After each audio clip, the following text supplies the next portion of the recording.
Armed forces special power act, इसको कई बार बोलते हैं आफ्स्पा, बड़ा कंट्रोवर्शियल विवादास्पद कानून है और इसको बहुत अच्छे से आपको समझना है। आपकी जो आंतरिक सुरक्षा इंटरनल सिक्योरिटी का होता है उसके अंदर भी इसको जोड़ना है। अब हाल ही में क्या हुआ, सेंट्रल गवर्नमेंट ने अरुणाचल प्रदेश और नागालैंड में इसका विस्तार कर दिया है ना। अरुणाचल प्रदेश और नागालैंड में इसको लगा दिया है और पूर्वोत्तर के कई राज्यों से इसको हटा भी दिया है, कई इलाकों से। ऐसा लेटेस्ट डेवलपमेंट हुआ है। नाउ द क्वेश्चन अराइजेस, मतलब प्रश्न उठता है कि ऐसा क्यों किया गया है, पहला। दूसरा, ये भला क्या है armed forces special power act, ये है क्या? देखिए भाई, अंग्रेजों के जमाने में, औपनिवेशिक काल में, भारत छोड़ो आंदोलन के दिनों में अंग्रेज सरकार इसको लेकर आई। आजाद भारत के अंदर सरकार ने पहले एक अध्यादेश के द्वारा इसको कंटिन्यू किया, पंडित नेहरू की सरकार ने, और 1958 में संसद ने इसको पारित कर दिया। और ये इसलिए किया क्योंकि अशांत प्रदेशों में, इंसर्जेंट जिसको कई बार बोलते हैं, जहां पर उग्रवाद है, अशांति है, वहां पर प्रशासन को पावरफुल बनाने के लिए इस अधिनियम की आवश्यकता महसूस की गई। ठीक है, अब इस अधिनियम के अंतर्गत क्या है, क्या वो खास बातें हैं जो इसको इंपैक्टफुल भी बनाती है, यानी कि प्रभावपूर्ण भी बनाती है और विवादास्पद भी बनाती है। सबसे पहले बात, अगर 5 या उससे अधिक लोग एकत्र हो रहे हैं तो प्रशासन या सशस्त्र बल इसको रोक सकता है। मतलब 5 से ज्यादा लोग इकट्ठे हो रहे हैं, उनको रोक दिया जाएगा कि आप नहीं रोक सकते हो। इसका मतलब अगर ग्रुप बनाकर कोई अशांति फैला रहा है तो सशस्त्र बल उसको रोक सकते हैं। अगर उन्हें लगता है कि कोई व्यक्ति कानून का उल्लंघन कर रहा है तो उचित चेतावनी देने के बाद बल प्रयोग किया जा सकता है, जिसमें गोली भी चलाई जा सकती है। गोली मतलब जान लेने की गतिविधि हो सकती है।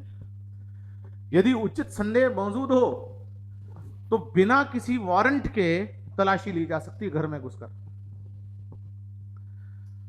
और खास बात क्या है, उचित संदेह है, इसका निर्णय कौन लेगा? सशस्त्र बल,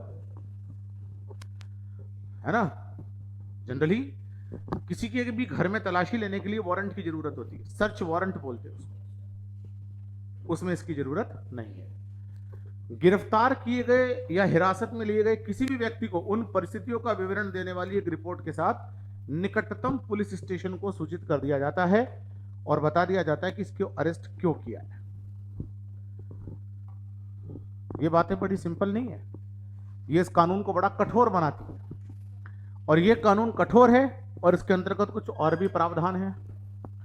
इस कानून के तहत केंद्र सरकार, राज्य का राज्यपाल, यूटी अगर है तो उपराज्यपाल, किसी भी क्षेत्र को अशांत घोषित कर सकते हैं, या तो पूरा स्टेट या स्टेट का कोई पार्ट, उसको क्या बना घोषित कर सकते हैं? अशांत।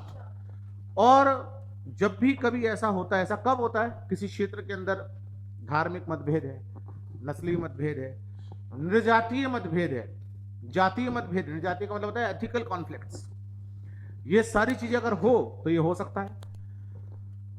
धारा 4, सेना को परिसरों की तलाशियां लेना, बिना गिरफ्तारी, बिना वारंट के गिरफ्तार करना, मौत की हद तक बल प्रयोग करने की, यानी कि अगर जान भी चली जाए तो बल प्रयोग करने की आजादी लेना, आजादी देती है।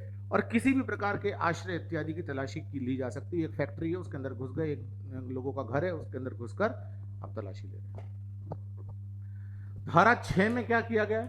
गिरफ्तार किए गए व्यक्ति, और आर्म्ड फोर्सेस ने गिरफ्तार किया, गिरफ्तार किसने किया है? सशस्त्र बल ने, और संपत्ति भी जब्त कर लेगी आर्म्ड फोर्सेस। अब ये निकटतम पुलिस स्टेशन को सौंप देगी, क्योंकि अल्टीमेटली अरेस्ट करने का राइट किसको है? पुलिस को, तो पुलिस को सौंप देंगे। अब इसके अंदर केंद्र सरकार की मंजूरी के बाद ही किसी भी प्रकार की कानूनी कार्यवाही शुरू की जाएगी। प्रोसिक्यूशन कब किया जाएगा? जब केंद्र सरकार की मंजूरी होगी। अब इसके पीछे तर्क क्या है, क्यों ये है? आप कहेंगे जी अंग्रेजों के जमाने का कानून भारत सरकार कंटिन्यू क्यों की हुई है? क्योंकि माना गया कि अंग्रेजों की नीयत अच्छी नहीं थी, लेकिन कानून में कानून आवश्यक हो भी सकता है। सॉरी, हम क्या करेंगे? गवर्नमेंट ऑफ इंडिया का तर्क है कि हम इस कानून को बेहतर तरीके से इंप्लीमेंट करेंगे। राष्ट्रीय सुरक्षा के लिए, नेशनल सिक्योरिटी के लिए बहुत जरूरी है। हमारा पूर्वोत्तर जो है वो इंसर्जेंट है, उग्रवाद से पीड़ित है। और अगर कोई क्षेत्र उग्रवाद से पीड़ित होता है तो उसके लिए सामान्य अधिनियमों से काम नहीं चलेगा, उसके लिए कुछ विशेष क्रिया करने की आवश्यकता होगी, और यह विशेष क्रिया या विशेष काम armed forces special power act के तहत किया जा सकता है। स्टेट की पुलिस, नॉर्मल पुलिस इतनी कॉम्पिटेंट थोड़ी ना होती है, इतनी कॉम्पिटेंट का मतलब होता है इतनी सक्षम थोड़ी ना होती है कि वो उग्रवादियों से निपट सके। हाँ, कॉम्पिटेंसी का मतलब क्या हुआ, सक्षमता का मतलब सारी चीजें, ना तो इंटेलिजेंस यानी कि ना तो जासूसी इत्यादि में सक्षम होती है, ना आधुनिक हथियारों से सक्षम होती है, ना उनके पास प्रॉपर फंड होता है ना। ऐसी कंडीशन के अंदर, वो भी पूर्वोत्तर भारत के अंदर, पुलिस को समन्वय करने के लिए या पुलिस के साथ में काम करने के लिए आर्म्ड फोर्सेस को यानी कि हमारे सशस्त्र बलों को कहीं ना कहीं मजबूत किया जाना जरूरी है कि नहीं, तो ये इसके लिए जरूरी है। ठीक है, अब ऐसी स्थिति के अंदर क्या होता है, ये कहां पर और ज्यादा जरूरी लग जाता है, क्या होता है कि ये जो उग्रवाद है इसको विदेशी मदद मिल रही है, गोला बारूद इनके पास में है, तो हमारे सशस्त्र बलों का मनोबल बढ़ेगा कि नहीं बढ़ेगा। और जो लोग सशस्त्र बल वहां पर तैनात है, आप कहेंगे कि जी 1971 के बाद से भारत में तो फुल फ्लैश लड़ाई हुई नहीं है, छोटा मोटा कारगिल वॉर हुआ था, कारगिल वॉर कोई बड़ा लार्ज लेवल पे थोड़ी ना हुआ था। उसके बावजूद भी मणिपुर में और अन्य पूर्वोत्तर के राज्यों में हमारे सैनिकों ने बलिदान दिया है ना, फुल फ्लैश वॉर नहीं होने के कारण बावजूद भी। और वो क्यों हो गया, तो अगर इस प्रकार के कानून सेना के पास नहीं होंगे तो उनका मनोबल डाउन हो जाएगा कि नहीं हो जाएगा। ठीक है, तो ये बहुत जरूरी है। अब इसके खिलाफ तर्क देने वाले क्या बोलते हैं कि भाई ये तो मानव अधिकार का उल्लंघन है, आप किसी भी गाड़ी को रोककर तलाशी ले लोगे, किसी के भी घर में घुस जाओगे, किसी को भी अरेस्ट कर लोगे और गोली मार दोगे। ठीक है, मतलब अगर आप किसी को एम्पावर्ड करना चाहते हो तो उसके पांव में गोली मारो, जनरली आप उसकी जान क्यों ले लेते हो। आलोचना करने वाले कहते हैं कि it is against human rights. हमारा संविधान कहता है कि संवैधानिक उपचारों का अधिकार है, आर्टिकल 32, 226 यह कहता है कि high court and supreme court में जाकर रिट जारी करवा सकते हैं बिना वारंट के अरेस्ट। अगर आप सामान्य कानूनों की बात करें तो उसमें संभव ही नहीं है, सोचा जाना भी संभव नहीं है। बिना बयानों के, बिना वारंट के, बिना प्रोसिक्यूशन के अरेस्ट, और पुलिस नहीं बल्कि वो कौन कर रहा है। और दूसरी बात, जब हम इस अधिनियम को देखें 50 साल से लागू है, लगभग 58 से, फिर भी पूर्वोत्तर में शांति आ गई क्या। तो प्रभावहीनता का भी तो अध्ययन किया जाना चाहिए, प्रभावशीलता का भी। भाई अगर आप कोई भी कानून लाते हो, उस कानून को बने हुए लंबा समय हो गया है, तो उसका क्या इंपैक्ट पड़ा अब तक, उसका असर देखना चाहिए ना। और अगर उसका इंपैक्ट नहीं पड़ रहा तो इसका मतलब आपकी समस्या कुछ और है, आप उपचार कुछ और कर रहे हो। भाई आपने किसी रोग का उपचार करने के लिए दवाइयां शुरू करी, 15 दिन हो गए, बिल्कुल असर नहीं पड़ा, तो आप डॉक्टर के पास जाते हो ना, डॉक्टर भी बदलते हो कई बार उनको कहते हो जी हमारे पास अभी तक असर नहीं पड़ा, तो वो दवाइयां बदलता है। तो अगर 58 से ये लागू है अशांत क्षेत्रों में समय समय पे, उनमें हुआ क्या है दरअसल, क्या वास्तव में इससे अगर शांति आती तो 50 साल से ज्यादा हो गए, अब तो आ जानी चाहिए। ठीक है, ये बड़ा इंपॉर्टेंट पॉइंट है। जम्मू कश्मीर में है, और बड़ा जम्मू कश्मीर के अंदर बहुत विवादास्पद रहा है। शोपिया नामक एक जगह पर माना गया कि आर्म फोर्सेस ने कुछ लोगों को मारा, और कुछ लोग बोलते हैं इसको फेक एनकाउंटर। ठीक है ना, शोपिया डिस्ट्रिक्ट है, वहां पे जगह है, तो वहां की लोकल लोगों में बड़ा एजिटेशन है। और कुछ लोगों का यह भी तर्क है कि अगर आर्म्ड फोर्सेस इस तरह से काम करेगी तो लोकल लोगों को, यानी कि जो स्थानीय निवासी है, उनको आप उग्रवादी बना दोगे। उनको आप क्या बना दोगे, उग्रवादी।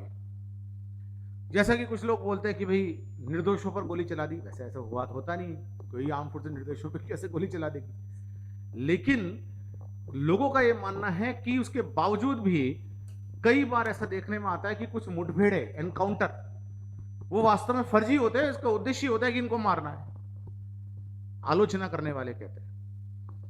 और अगर हम जम्मू और कश्मीर की स्पेशल सिचुएशन को देखें और भारत सरकार के गृह मंत्रालय की रिपोर्ट देखें तो 2021 के बाद में 14 लोग इससे मारे गए, ऐसा गृह मंत्रालय की रिपोर्ट कहती है।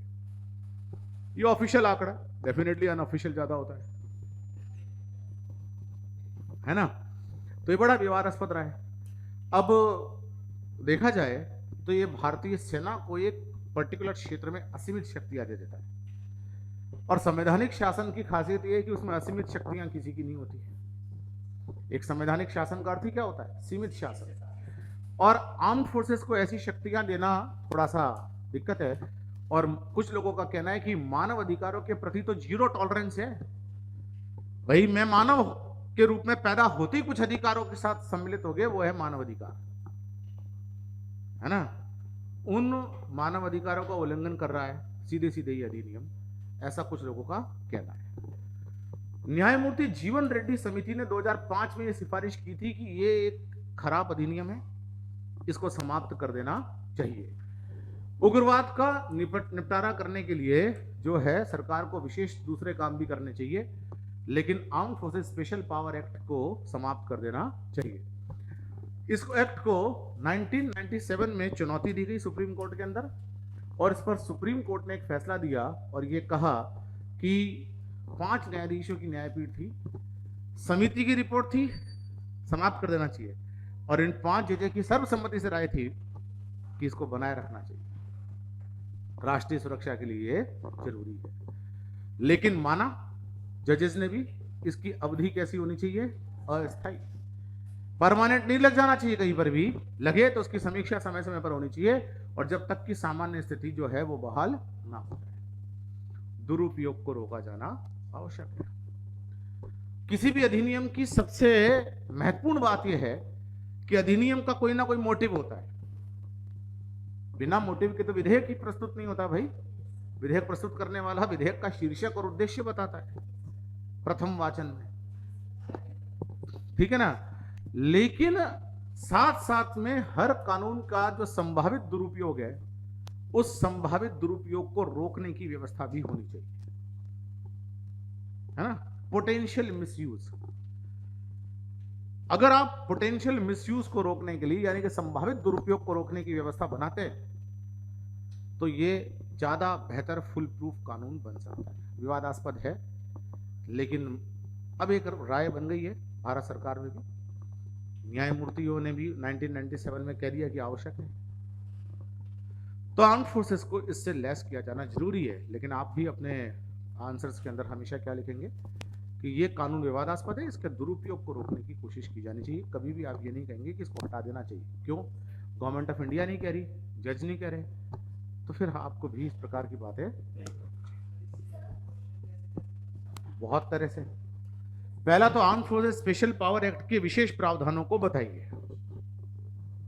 दूसरा, इसके गुण दोषों पे चर्चा कीजिए, है ना। गुण दोषों का मतलब होता है इसकी सकारात्मक बातें, इसके अंदर जो पोटेंशियल मिसयूज, चर्चा कीजिए, अपना ओपिनियन दीजिए। ओपिनियन में जुडिशियल जजमेंट का सहारा सबसे आसान काम होता है।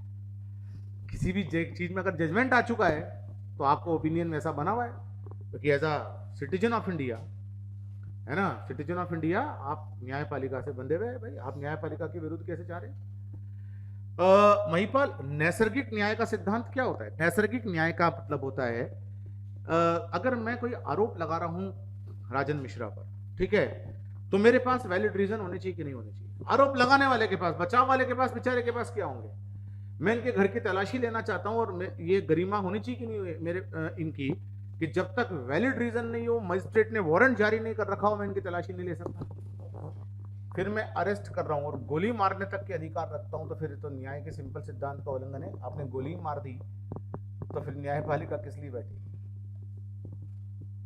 ये लोग कहते हैं, जो कहते हैं कि विवादास्पद है, बट विवादास्पद तो है बट आवश्यक भी। निष्कर्ष क्या निकलेगा? कॉन्ट्रोवर्शियल है बट नेसेसरी है, परंतु आवश्यक है। तो इसकी मिसयूज को रोका जाना चाहिए, दुरुपयोग को रोका जाना चाहिए।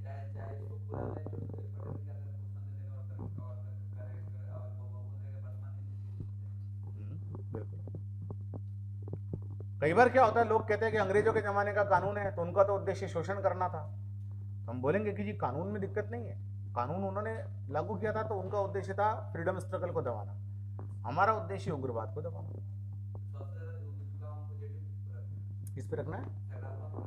सकारात्मक पे ज़्यादा झुकाव रखना, क्योंकि भारत सरकार की ये नीति, भारत सरकार की ये पॉलिसी। ठीक है जी। हाँ राखी, आप क्या पूछ रही थी?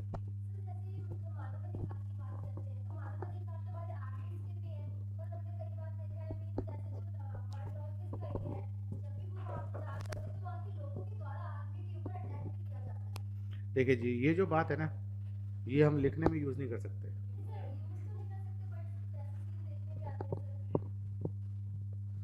कहने का मतलब, एक बात बताइए, आप में से क्लास में अगर कोई मिसबिहेव करे मुझसे, तो एज अ टीचर मेरा क्या एक्शन होना चाहिए? नंबर 1, आपने मुझे कुछ बोला, मैंने 10 गुना ज़्यादा आपको बोल दिया।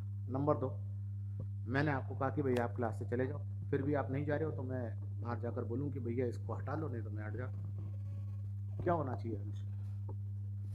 दूसरा, पहला वाला क्यों नहीं होना चाहिए? उससे मेरी डिग्निटी वो नहीं है। मैं जिस जगह हूं, मुझसे ये अपेक्षित नहीं है कि मैं आपके बराबर, आप अगर किसी जगह पे गिर रहे हो तो मैं आपके बराबर गिरूं। मैं बस आपको कह सकता हूं कि भाई बेपनाह से पनाह, है कि नहीं?